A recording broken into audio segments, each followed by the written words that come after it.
welcome back to another video with myself, Warframe Leech. Today we are going to go over the infested warframe, Nidus. Yes, Nidus was on the hit list to be done next, and damn, he's really good. I like him. He's a really strong frame. So, let's talk him, and let's get into a game and show you what Nidus has. I'll see you in there. Okay guys, we're here, and we're in a void survival in Moa, to be precise. Guys, before I do start, if you are enjoying the content, and still are, and want to support me in me becoming a Warframe content creator, by all means, please like and subscribe to the YouTube channel. It means a hell of a lot. So, we are going to go full infested Nidus, meaning his kit and his guns. We are using the code of bases, the code of apophysis, and the code of cataboltness. Bro, my English is terrible, I know, but we're using it and we are here. I'm using no helmet for Nidus, so it will be showing every part of his kit in here and including his passive. So let's get going and let's get started. So his two first abilities are energy, and his last two are done by stacks. Hold on. I'm sending auxiliary life support. So we're going full infested build. We have the code of bases, the code of apophysis. Okay, we have a lot. We're using the code of cataboltnists. Ooh. And we haven't even done any stacks yet, so let's get the stacks. So we want to get a level, say around about as many as we can get. So 15 is pretty much the safe part. So that's what you want. Okay, so first ability is his little infested thing. He sends flying. It'll keep going until it hits a wall. So the closer I am to the wall, the quicker that I can press it. Second ability is his larva. His larva pretty much drags everyone into an area. So that's one of the ones that I didn't like. I didn't like the larva. That was pretty much my doing. His third one is actually his prismatic link. His prismatic link is actually really good for his survivability, where he takes reduced damage. His fourth ability is his larva. So it's his, pretty much he spawns a full area where maggots come out. Literally has a little area infested, and goes out and gets my stacks for me. So for example, I throw a larva there. Let's have my companion's not nuking him. Oh my god. Companion, please. I'm trying to showcase. Companion, please. Please, companion. Thank you. Wait, okay. So as you can see right here, trying to get as much stacks as possible. I'm going to throw the 4 here. And I'm going to throw the lava here. I'm going to throw the grenade. And just literally do absolutely nothing. Yeah. So one thing about his prismatic link, it's literally prime sure-footed. Yeah. His prismatic link is prime sure-footed. It gives you damage redirection. Whenever I'll actually kill the person with a grenade.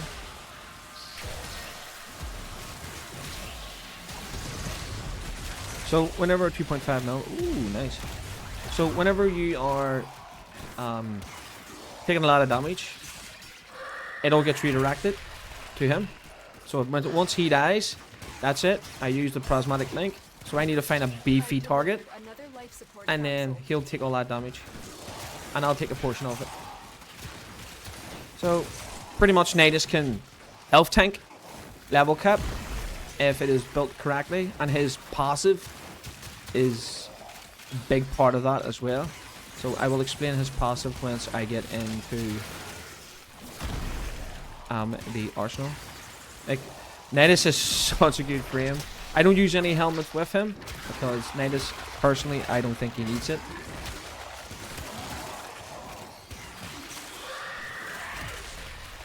Again, it's personal preference.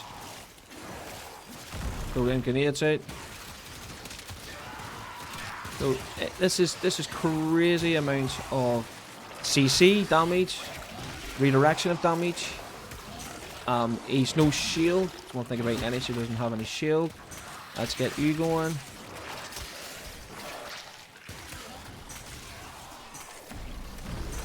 Throw the grenade, almost a mil damage on a grenade throw. This is good. Okay, we have mana. So that's spawner 4 here. Lavar. There's an Axlish unit. I'll just kill the Axlish unit. Throw the grenade.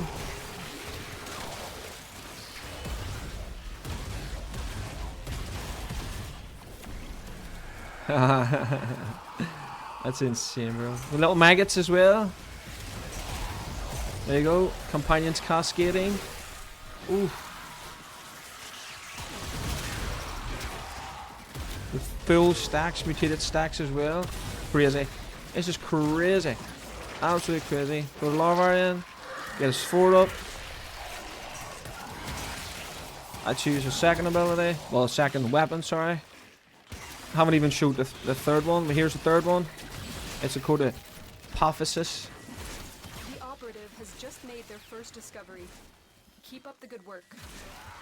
Extraction is available if you need it. Any prosthetic link so I don't get affected by the blast.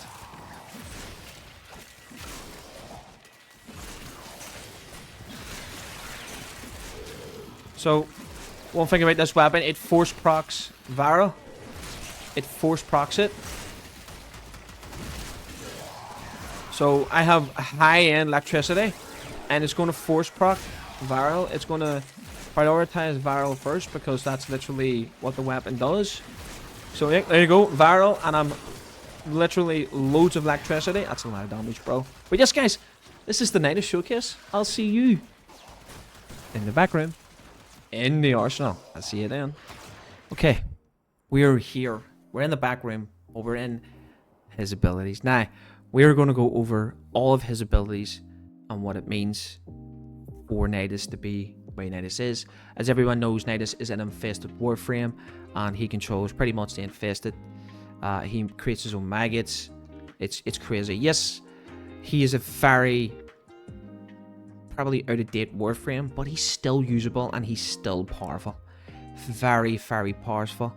A lot of people will actually like to get his Larvar to be obviously retweaked to where you can recast it anywhere. That would be a fantastic idea. I would 100% agree with that. But all the rest of his kit is really good. But now, let's go over his passive. Now, his passive is the bread and butter of his survivability. He has pretty much the only warframe in the game to have a health gate. What I mean by a health gate is that if Nidus is killed, he consumes 15 stacks of his mutation. His mutation stacks literally require for his 1 to do damage. So the more mutation stacks that you have on his 1, he'll do more damage. That's literally it. So it's really, really good. But the main thing about this here is you would go invulnerable for 5 seconds and restores the health, 50% of health. You go immune for 5 seconds. That is crazy amounts of survivability that you can get re-precision, throw down your 4 again, throw down your 2, literally apply your prismatic link, and to stay alive. He can literally health gate to level cap. Yes, he is literally the pinnacle of the point of health gating.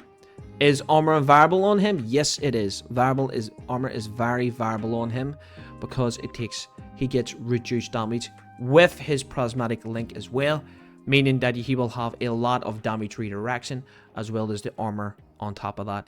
This is very freaking good for his survivability. Once you start to get into at least 2-3k of levels, prismatic link is literally going to be procced all the time for you to stay alive, and the armor is vital as well to this. Now on his first is violence. I can't really say that, but we have an augment for it, and that is the teaming one. So this is augment. Hitting 4 enemies will literally grant the primary your primary weapon critical chance for 15 seconds. Personally, me, I wouldn't use it because you can just get weapons that hit red crits regardless. But in this build, I'm not using red crits. I don't want to use red crits. I want to go for the full infested behind it because of, obviously, it's Nidus. He's infested frame. Onto his 2 is larvae. His larvae is literally stationary, but you cannot recast it until its duration's up. But here we have is that it's 7 seconds, and we will get into that. We have an augment called Lava Burst. Lava Burst is the toxin damage. Now this pretty much makes it to where you can recast lava anywhere you want, and it grabs people. So it gives it literally a blast damage in 8 meters. So whoever's inside that bubble literally will take a lot of toxin damage. It's pretty good. We have Prismatic Link. Prismatic Link literally gives your ally increased damage, your enemy damage redirection. It gives you free prime sure-footed. It's pretty much his bread and butter of his survivability. Where he doesn't die as quick. Obviously stacking armor. Well, don't stack armor actually on him. Having armor, having his energy his health regeneration as well on top of that is pretty decent. He has an augment for his 3rd, and that is Prismatic Fatality. Prismatic Fatality literally, as it stays, gives Nidus and any ally his bomb 4% of max health per mutation during the Prismatic Link.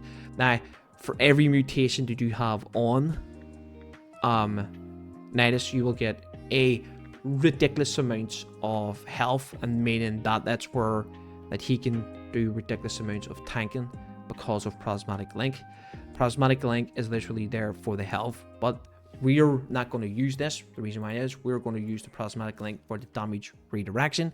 It's where we take next to nothing of no damage. This caps at 90% damage redirection, so it's pretty good.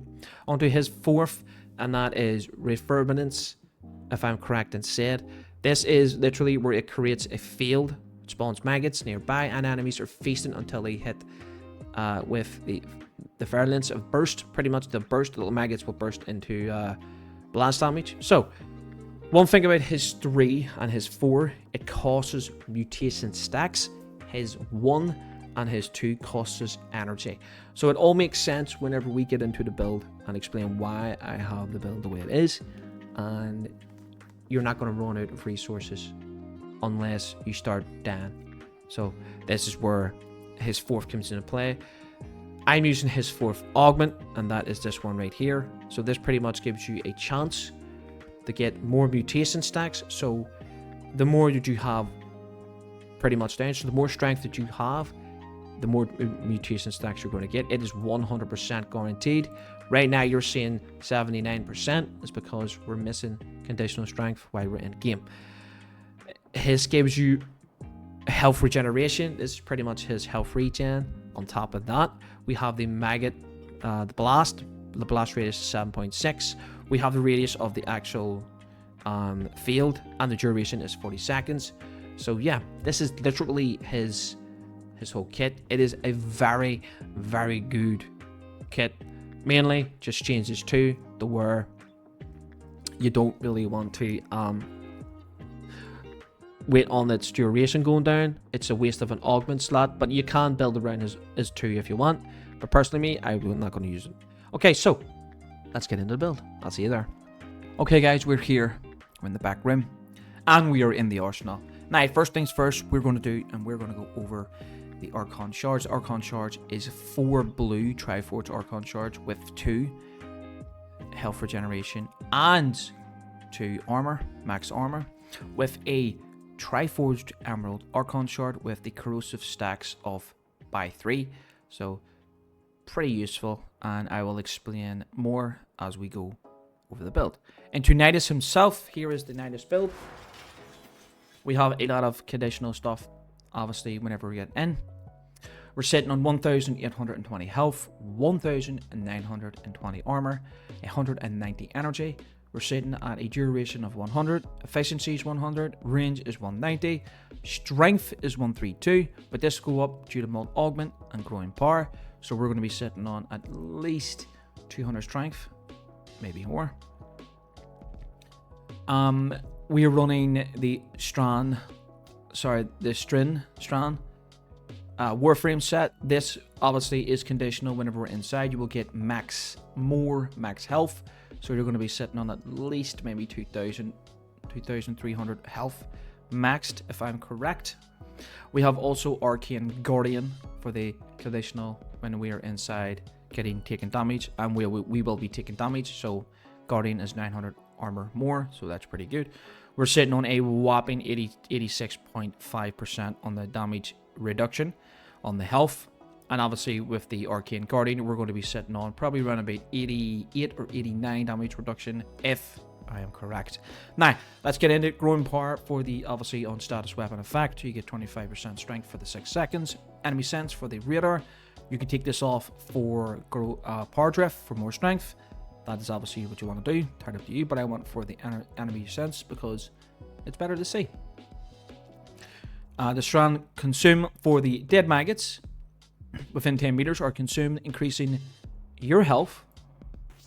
God damn it. Wrong button. Okay. Increasing your health by 4%, increasing your health regen by 2 seconds for 45 seconds. You have a cyst you have 8 cysts every 24, and it erupts every 25. This is constantly ticking up. It's constantly going all the time. It never stops. We're using the 4th augment. The 4th augment right now is sitting on 79%. Obviously with the conditional, it'll go up to 100. We're sitting on a 3 Umbra mods, and that is Umbra Fatality, Fiber, and Intensify. Intensify with the Strength, Fiber, and Fatality with 180% on each. Rolling Guard for the oh shit moments, going vulnerable for 3 seconds, because Nidus will have it, especially when you're scaling to level cap. Can this build go to level cap? Yes, he can, and the only reason why he can is because of his passive, and that is a health mechanic. And obviously adaptation for the status resistance, because you will be getting hit with the status regardless, because it only resists 90%, and that's it. Overextended for the range, and obviously augment to counter react the strength that we have lost. On to the coded bases. The coded bases is literally right here. We're sitting on a 60% on the crit, obviously because of the Riven. If I didn't have this Riven, this weapon wouldn't be viable. I'd be using a different weapon instead. We're using Primary Deadhead for the Arcane, obviously with a headshot multiplier, so we're going to do millions of damage. We're using Violence for Violence Fever, yeah, I think that's it, yep. With a fire rate and a 5% chance to enhance the crit hits on primary. It's pretty good. We're using 2 galvanized mods, Hail and Salve, obviously for the direct damage increase. We're going to have a lot. We're sitting at 3 here, and another 2 in its unique trait. Its unique trait is literally as states: on a mercy kill while you perform a ranged finisher, you will get 100 damage and 100 multi-shot. That's just free. Prime Ravage for the crit damage, and primed point blank for more damage, and crit for the critical. It brings us up to 60.8. Galvanized acceleration for the obviously fall off on the weapon itself. Really good weapon. I love it. Now onto the Coda Catabotanist. If I said that right, happy days. If I didn't, I do apologize. This weapon actually surprised me. And damn, I actually cannot wait to do a showcase in this weapon on its own, because it is so good on its unique trait.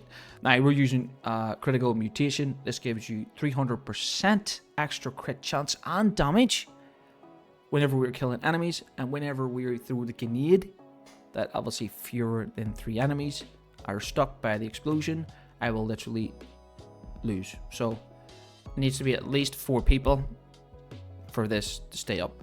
Pistol Gambit for the crit chance. You can go for the critical bullseye, if I'm correct. Yep, critical bullseye. Critical bullseye gives you a hit on your fire rate right here, 9.6, and then you go up to 33 here and 93 on the grenade throw. Tied up to you, but I want for Pistol Gambit. There's really no difference in my eyes, the way I seen it. Frostbite, Pestilence,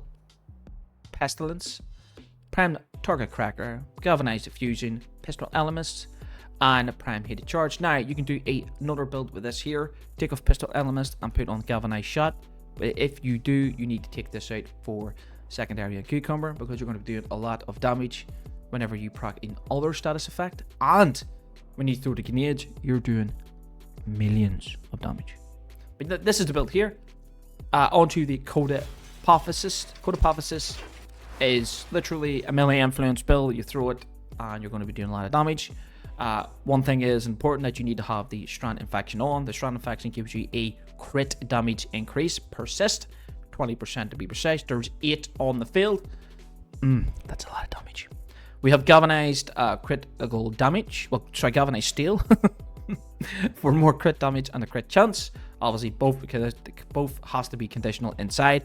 Make sure we have the Strand Infection. This is important to the build. We are using the Strand set, meaning that there's going to be a lot of damage. And obviously, the Apotheosis Riven is here. It's melee damage and critical damage. Realistically, as you can see, there's no melee, what do you call that? Galvanized, like prime pressure point, sorry. So pretty much take that off for this. But we have it here. So we're taking a hit on the, where is it? Yep. So we're taking a big hit on the damage, but we're also getting crit damage as well. So that's the reason why it's here. If you don't like the Riven, by all means, this is better. Up to you. Now, on to Skull. Skull is Mallory, because everyone knows it's more strength. You gotta love it. Now, the most important thing here is that it has to be a Helmet Charger, aka I call my Helmet Charger Bonnie. Yeah. This companion is crazy with its damage, and damn, it really does hurt. Now, if we go in and look at the build, make sure that this is number 1, because it will be doing damage and it will cascade. This has to be number 2 for the Strand Explosion. It literally, maggots explode, dealing 4% of the enemy's current health as corrosive damage. You will get a corrosive proc also. This goes up to 8 cysts. Yeah, that's a lot of explosion for 8 meters. Yeah. That's for everyone, by the way. That's just really good. We have continuous bomb for the cascading and the status effects, to where you do crazy amounts of DOTs. Hunter recovery for the companion to recover my health, and 50% more strength, more companion damage when enemies are affected by slash. So there you go. We are using linked fiber and linked fatality. As you can see, we're sitting on a whopping 2,984 with 2,699, meaning that we are getting the maxed damage reduction on the health on our companion. Yeah, our companion doesn't really die. It's crazy. At least he does not die. We're using the med pet, obviously, for the companion health regeneration. Obviously, our health pickup as well. We're using dual X bomb for the distraction, as well as us getting a bit of energy as well. And as you can see, we're not using any type of sim deconstruct, because we do not need it. Okay, so on to the claws here, and we are sitting on the perfect amount of critical chance, and that is 50.5. The reason why is that our Coda bases are sitting on 60 because of the Riven. That's the reason why I don't want to take the Riven off, because of this. Now, the Helmet Charger has a unique trait to it, and it is Toxin Injection. This is literally separate. Regardless what you put on this, it will be a separate instance of Toxin. We have Heat and we have Slash. We have the 3 best DOTs right now. Well, one of the 3 best. Heat obviously being the best, because it's when you do the heat, when you apply a new heat status effect, it literally refreshes the duration of the first one you applied and adds more damage. Nice, a lot of damage. And we are having the Strand Fever. Make sure that the Strand Fever is here, because again, it is part of the set. It is a 4-piece set, and the Helmet Charger gets the other 2. The reason why is the claws give you 40% extra damage per assist. That is a lot of damage. We have enough damage as it is, and this makes it even more busted on the Helmet Charger as well. And it is crazy amounts of damage, and I mean crazy. This companion nukes before I even get my stacks. Complaining about allies not even getting their stacks. Damn! This companion just destroys everything with this setup. It's so good. Give the helmet charger a go, guys, because it is so. This helmet charger is crazy good. I underestimated this helmet charger, and I'm happy I took this helmet charger in and give it all a go. The main aim is to give every single companion in the companion arsenal, to give them all a bit of the limelight and show them that how good they are. And the helmet charger is literally has to be one of the best so far. But yes, guys, this is going to be the end of this video of Nidus. I hope that and you have enjoyed this video. If you have, please leave a like and subscribe to the YouTube channel. I really do appreciate all your support and what you're doing. We're sitting on a whopping 645 subscribers. I love you guys. Thank you so much for the support and literally making my dream become a reality. It really does mean a lot. On to the next matter is, and the next matter is that I do that. The Night of Best is dropping tomorrow. This will be getting uploaded tonight. By that night, meaning that tomorrow is going to be today. And damn, I cannot wait to play that. I will be covering this also on the channel. I hope this does not affect you guys. I do love you all. But if you do want to keep up to date on all Warframe content, and hopefully in the future do that Night of Best, by all means come and drop by the Twitch and the TikTok. Say hello, say hi, and if you want to keep up to date and everything juicy, come and join the Discord. Appreciate every single one of you, and I will see you on another one. Peace.